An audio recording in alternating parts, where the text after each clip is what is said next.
dubbiin jabduudha dubbiin haftutti ilaalu jira hayyaa eenyuti meef qoy dubbiin haftutti ilaalu jira jechuudha eenyuti meef garuu dubbiin namni hasanii fi nama hasan beekutu waan kana kuma qaba eessaa fidee bunarra bilbilee dhiiroo amma mucaa kun dubbiin tun jabduudha akkas taanaan waan akka cabjaanii ilaalanii miti dubbiin haftu wallaalee silaa sooni meeqaabsa way maammee nyaadda maamin amma yoon himee jeema dubbiin kabiraati mee amma jarru kun eessaa dhagee haa gisee akkanaa kana dubbiin tun biyyuma keessaa eessuman dhaqamee hasanii lubbuun haffide isaanii gisee wanta narra bilbilanii kana waan hin taane isaan kun waan shakkeetiin jira jechuudha waan kana ta'eef jecha isaan kun ammaan tana yoon hime dubbii biraati hasanis kabiraan ajjeesu sin ajjeesa jee jira dubbii kana nama hasan beekuu fi ani immoo miccoo geedeeti yaa qoratiin hime namni hin amanamuu jechuudha akkas taanaan dubbiin jabduudha isaanii beekadaa waan godhan alween bakka itti himuuf anaatu beekaa bakka itti himuuf sawwee namaan tana dirqama godhaa bibbiisee jiidhaan hin himaaf himu malee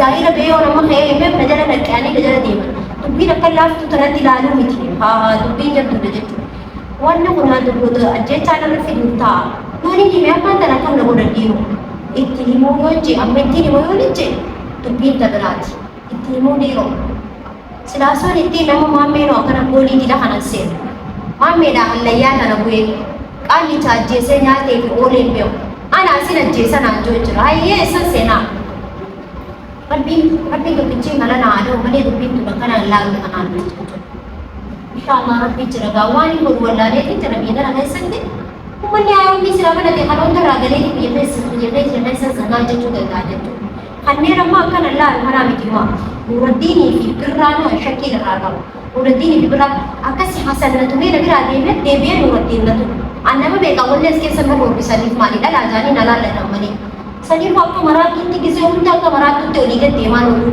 mana arabaatiin jiraatu jira mana arabaatis jiraatu dadhabee mobil biraan taa'uun gurgurkan qaalittiin gisee nama bahee hundatti eessa deemta jettee dalagarraa na ariiti an gisee hunda yaa rabbii hiyamee eessuman isaanirraa dhaqate uummata kanarraa hasan kobaana barbaada giraa fi muraddiin kobaana barbaada maal jechuudha dhalaa jaanii takkana na laallatanii ofirraa hin dhoorgoo isaan irraa dilachuu baatan ande wanni isaan maal dho'isita jechaa oolu maali wanni isaan shakkan wanni nan shakke kana isaanii shakkaniiti kun osoo himee sila maammeen illee hin nyaadhamu ture rabbiin haa baasu maammeellee amma waliin ka'ee himeef siitu wajjin maammee kana akkana godhee naan jaal maammee akkamiin godha yaa rabbi dunyaa maammee kana kanarraa meeffatan qallichi bineensi nyaatu loo saahiba hasanii fi hasan malee namni tokko kan inni itti hime nuti hima sanii yaade ishiin na duuba hime namni silaafis nama amanuu nafee jira zabana nama amananii miti ana amanee itti hime malee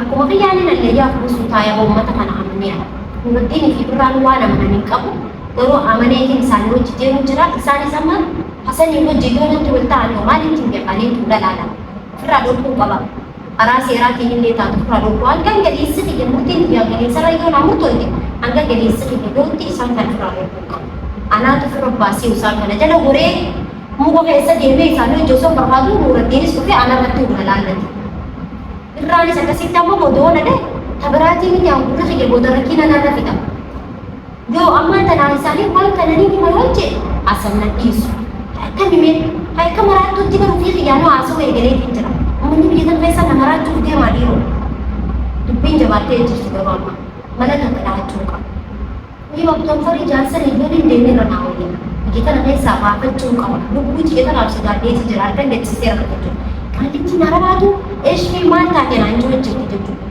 Allakin biyya kana keessaa yeroo gabaabduutti biyya kana keessaa yoo qabu hasan jechuun nama rahmata namaaf hin qabne mujirima guddaa qaalichi na liqimsee si nagarre naanni jaani sookalii kana jechuudha annaa'u nagsii'u nagarre naanni jaani bineensi qaalichi guddaan akkas ga'u sun dhiyoo sana akkasitti harka guddaa sanii dhadhee gurra fiyya qaalitti mana tanii dalaguuf jechuudha argattii hospitaala geessitee nama raafatte innaa isaanii jecha xiqqabatu mamuu qaba nuuruddiin akkasin nadhee maali isaan maal ilaallatanii hin immoo waan fedhan sanaa fidan mammee jechanii ni mayuu manjaa laakiin mammee baasuuf jecha isaan immoo eessaa dhagahan kan xaraxaraniiti immoo shakkiidhaan immoo jechuu fiyyan shakkiidhaan immoo maalirra dhaabbateeti naan jeebiiroo akkas garuu himuu fi yoo himeefis sila gaaruma immoo bilbilaan hin himuuf yoo nama fee bilbilaan hime ani telefoonuma isaanii kanaa shakkiin qabaa jechuudha Kanaafuu gaashakkii telefoona kanaan osoo qaalichi irratti hidhee booda waan biraan irratti fiduu ni mala. Warri nama fe'ee isaan irra bilbileera shaakala. Saniif irratti hin bilbilu. Qaalichi yoo irratti hidhee beekaa bilbiluma fiyya kanaa jechuudha. Dubbiin jabaattee jirti. Amasai kanas nama wala birraa wala nurratti illee nama dhugaa. Hundi dhufeetuma boksiin irra barachuu jira. Maaliin irra baratanii dantaa isaanii nu barbaada. Maammee fannisee haa nyaatu yoo fedhe haa dhiyeessu. Garuu immoo isaa wajjin waan takka hariiroo qabu waan sanii wajjin. Maammee garuu tattaaffadhee ni baasa karaa seeraatiin illee ta'a. Bakka inni beeku guutuutti isin agarsiisa jedhe. Kanaachitti maalirraa na barbaaddata oolan isaan. Dhalaadha jaanii namni hundi na lallaallata oolumaa. Ajaa'ib! Ajaa'ib! Filmiin akkanaa narratti hin dalagu. Wanni na laallatanii fi jiru hin ta'u. Akkasitti nu wajjin nadhee inni saasanis nadhee maaliif birraa qofaa fi amma nadha'u. Isaanis hundi dhalaadha jaanii na laallatanii miti. Ofirraa hin dhorkaan. Abbaa fedhee ofirraa hin dhorku. Biyya kana keessatti tattaanfadhee biyya kana keessaa isa dhorkamu. Dubbiin garuu akkana ilaalu kana jirtu. Dubbiin jabduudha jechuudha. Sanii ofirraa hin dhorku jeetuma afaan banuu malee waan ofirraa dhorku maaliin ofirraa dhorkuu danda'an dhalaadha. Isaan ilmaa hunda jechi bilbila kana bilbila mana alamaatti illee jiraachuu danda'u beeka jechuudha. Tapi mana isaanii uwwaa keessa taa'aa hasan mana irraa na baasee anuudhaa namarra deddeebi'uu jira. Egaa nama namni yoo sabaa edaan namaa jiraachuu hin beekne ofirraa dhiisan taa'uu namaa jiraachuu hin beekne. Haa ajaa'ibuma qabanii hundumaan immoo. Kanaaf salmuu amanaa namaatiin jiraatu jira. Yoo deemee baallama bakka biratti hin qabee fi baallama miiseejii barreessee bakka bira qabaaf malee bakka kanaatiin jira ji'a ammoo waliin bakka kana naa baallamee gootota biraatu namaa dhufaa jechuudha.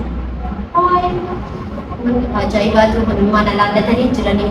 Dhalaadha jeen namoota tuffatee achi achi narra bilbilu. Anillee nama fayyan yooni nama abbaa fedhan itti maxxanee nama gargaaraa jeen abbaan fedha oromummaatti na gargaara. Kana biyya shumummaa fi biyyummaa keessatti deemtu. Annanni tokko as keessa wanaan jiru jennaan ilmaa na laallatanii seeraan inni irraa dhorkaan abbaa fedhee uumaa isaan na tuffatanii jiran. Ajaa'iba qabanii bisi hunda tokko bilbilee na haddatu tokkos bilbileetuma na haddatu. Ay maal jechuudha? Nama sebararraa biyya keenya keessa jiru wanni nama mataa nama qaqqabannee deemuu jirra. Biyya keenya keessa jiru jennee maal na tuffatanii gisee wanta dubbii na barbaadaa waliin deemu. Ajaa'ibaa walumaatu miiseejii barreesseetti fi itti hima dantaa iddoo isa goote bakka nan barreessee dhufee narraa mistira baratu fedhe dhufee narraa haa baruu barbaada. Hatta wantoota dhiifamaa hedduu takkan isin jaaladha hedduu takkan isin kabaja. Salaamtallee isin joorii raafadhee bilbilli narra gisee bilbilamoo hedduu takka rifadhee dhiifamaa yaa.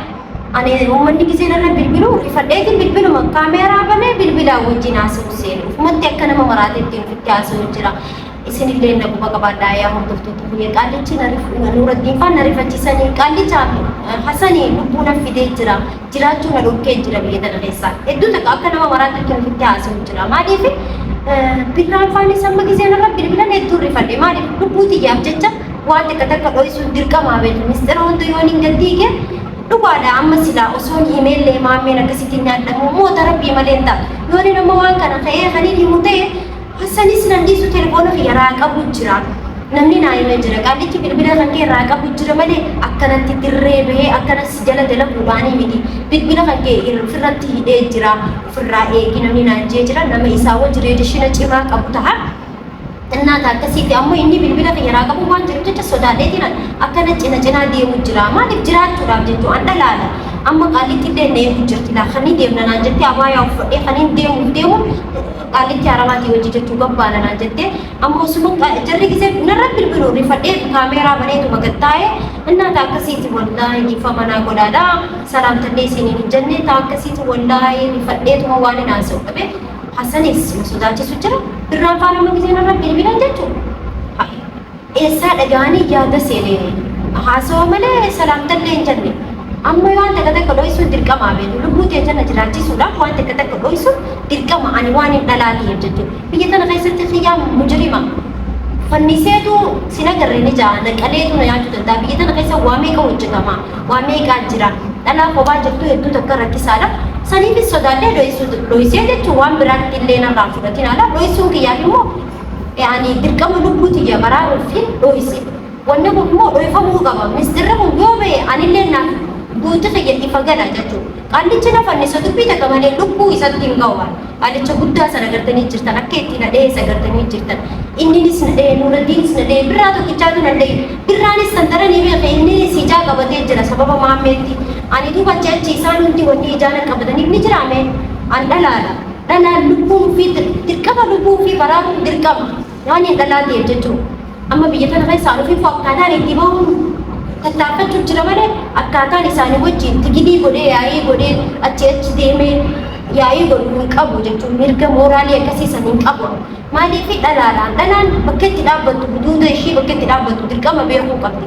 Wanni waan kana hunda dhoksee fi akka maraattutti akkan ofitti haasawna godhee bar jarree maal isa kanneen dalagumaa hunda godhatanii saniifuu akkan bas yaman kana keessaa bahu.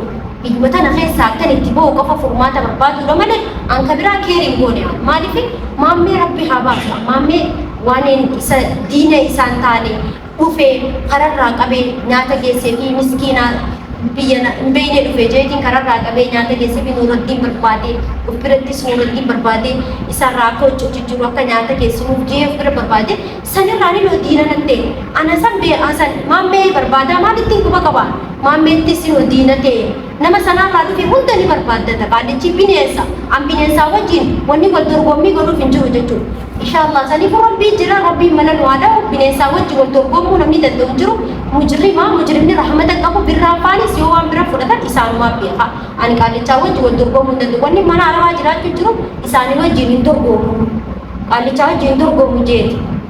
Saniifuu waan kana yoon hin hime anaatu hallayyaa godha. Maammee tattaaffannee barbaannee karaa seeraatiinis karaa biraatiinis karaa fedhe namni maammee tattaaffannee baasuudha malee akkanumatti maammee siitu itti godhee maalii jechuunis hin danda'amu beeku. Ani immoo maammee rabbiin haa baasu rabbiin inshaallah hamtuu irraa haa qabu maammee hammeenya isaan fedhu maammee rabbi haa baasu maammeedhaan.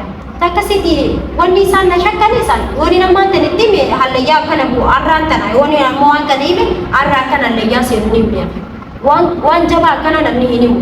Mistira namni numa qabata cinaa takka qabateetuma cinaa takka tubbata kan hin beeku waan mistira namni jechuudha. An akkasii fi dhuse yoo isaan waan bira fudhatanis isaanuma beeka. An hammeenya takka hin qabu. An karaan biraa takka hammeenya kiyya namni tokko hammeenyatti akka hammeenya nan fudhatina. Immoo ani maammee hammeenya isaa yoon hin barbaade rabbiin na arga. An hammeenya maammee qabu. Saniifuu birraa fi nuuraddiinis waan isaan shakkii isaan keessa jirtu ani beeka. Shakkii isaan keessa jirtu sana keessa jirtu. Saniifuu qaallittiinis na yaamu jirti karaa biraatti deemna naan jettee nuu qophaa'ee kisi birraa fi nuuraddiin irra bilbilan gattaa'e jechuu viidiyoo tana mara jee. Akkasitti hordoftoota keenya inshaallah ta'itti aantuunis rabbiin